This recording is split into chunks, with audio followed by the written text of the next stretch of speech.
When we talked several days ago, let's say a week ago, we talked about world championships, and they're very challenging to get, and it's all about seizing the moment, and you guys did that. You grind, and just take us through this last 10-day window, if you will. Well, we had an opportunity to speak at the hotel the other day, and standing next to that trophy was pretty awesome. And when I was standing next to it, I wanted to give the boys the opportunity to play for that trophy. And they really came together here, did really good in pool play. You know, it's just a matter of making sure that they're all focused, and some really good things happened to us. We lost a game to CT earlier in the tournament, kind of refocused us, and then getting an opportunity to have our game shortened yesterday and suspended.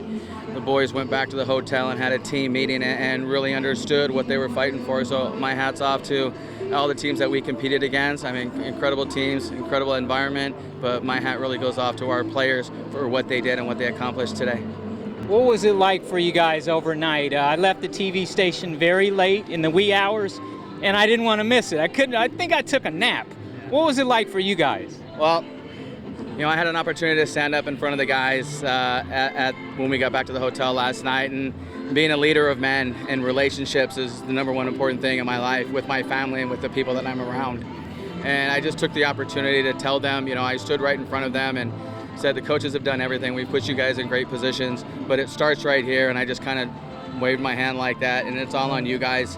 And I said my recommendation would be to go back to the hotel, and whoever's the leader of this team, if you can get up in front of your peers and say what you need to say and have everybody walk out of that room and be one, then that would be amazing. And then after that happened, I got a text from Dylan Cupp, our captain.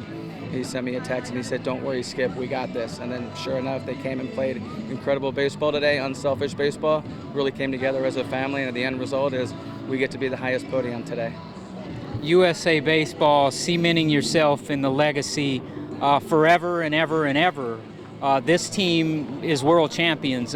Is it sinking in? What's the thought process at this point?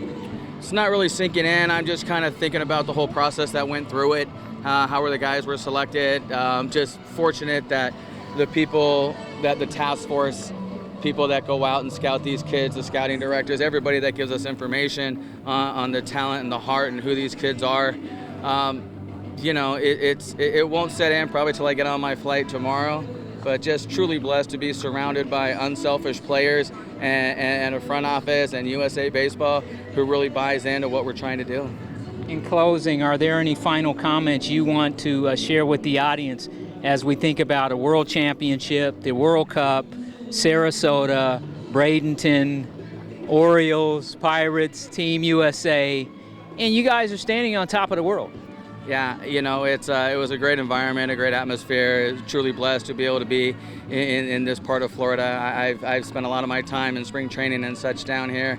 So I said at the beginning, and I told the boys, our toughest opponents were going to be ourselves and also the weather. And they pushed through both of those events. And at the end of the day, you're right. Our 12 U's won gold. Our 15 U's won gold. So a lot of pressure was on these guys. Now our 18s win gold. So, you know, and just the last thing I'll say is you mentioned the word legacy. When the boys were named to the 20-man roster, they all sat down and wrote a letter, and we started this new program called Legacy. So every young man that wore the USA uniform in this tournament wrote a letter to the future generation that's going to wear this uniform next. So legacy means a lot for us right now. Thank you, sir. Congratulations. Thank you.